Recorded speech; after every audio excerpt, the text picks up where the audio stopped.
As Rupert picks flowers by the trees, he listens to the buzzing of the bees. And suddenly, something makes a very loud buzzing sound, and a large insect flies quickly by as Rupert looks round. The strange insect gives Rupert quite a fright, but soon flies swiftly out of sight. "Goodness!" cries Rupert. "It has stung that tree! Whatever can that nasty insect be?" And just as he walks away, out pops the imps of spring, who shout, "Little bear, why have you done this dreadful thing?" Says Rupert, "I didn't do that, so don't blame me. A very large insect stung that tree." But just then, there's a loud buzzing sound, so Rupert gives a shout. That insect's coming back again! Imps, look out!" Rupert tries to follow the insect, which is a bright colour green. "It's gone, but where?" sighs Rupert. "Ah, the goat! He may have seen." "Please," cries Rupert, "have you seen a thing that stings? It's green and buzzes loudly with its wings." The goat frowns and says, "Fierce and swift and green? Yes, that's my green buzzer you've just seen. I have lots of them, but that one escaped while I was working," the goat explains. "I've been asked to find a cure for their sting." "I'll get my pals," says Rupert, "and we'll do our best to help you find that very dangerous pest." Rupert runs off, but as he's running, he hears his chum Podgy groaning and crying. Says Podgy, "Be careful, Rupert. This is a dangerous place. A big green insect has just stung me on my face." "Oh dear," says Rupert. "It's that green buzzer again. I'll go for help. There's no time to explain." Rupert rushes off and sees his friends, the 3 Boy Scouts. "Please help me," the little bear shouts. "Well," a scout says, "how can we help you, little bear?" "Podgy's been stung," gasps Rupert. "He's up there." Rupert runs ahead up the hill, only to find Podgy's now very, very ill. Gently, they help poor Podgy into the scout's cart. "Hold on," says a scout. "We're going to start. You go ahead, Rupert, as fast as you can run, and tell Mrs. Pig what's happened to her son." And when Mrs. Pig sees poor Podgy's head, she takes him straight up to his bed. "That was the green buzzer that's given Podgy so much pain," says Rupert. "It's got to be caught before it stings again." After leaving Podgy's house, Rupert sees his friend Willie Mouse. And as Rupert gets quite near, the mouse pretends not to hear.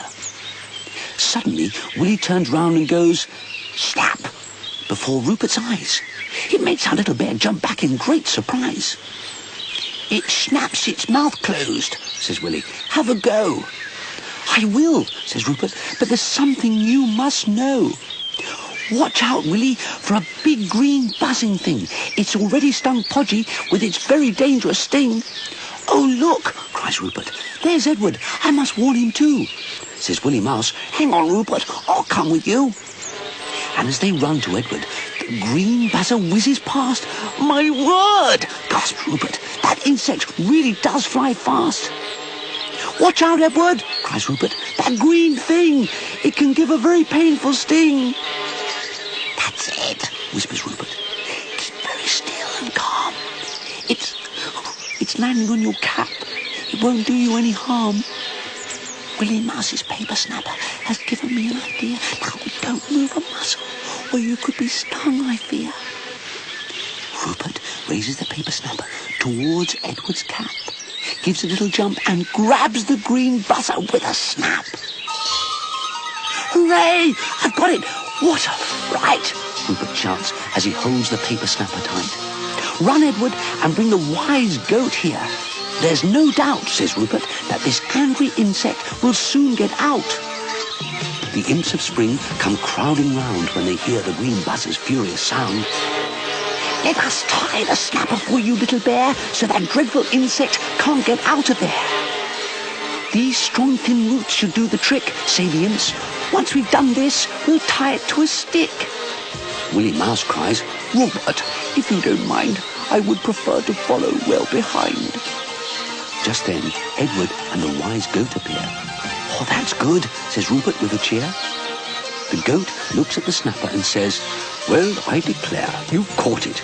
You really are a very clever little bear." He takes the snapper and puts the insect into a small cage. The green buzzer makes even more noise as it buzzes in rage. "Have you some medicine for Podgy?" asks Rupert. "He's ill in bed. That green buzzer gave him a painful sting on the head." "Why, of course," says the wise goat.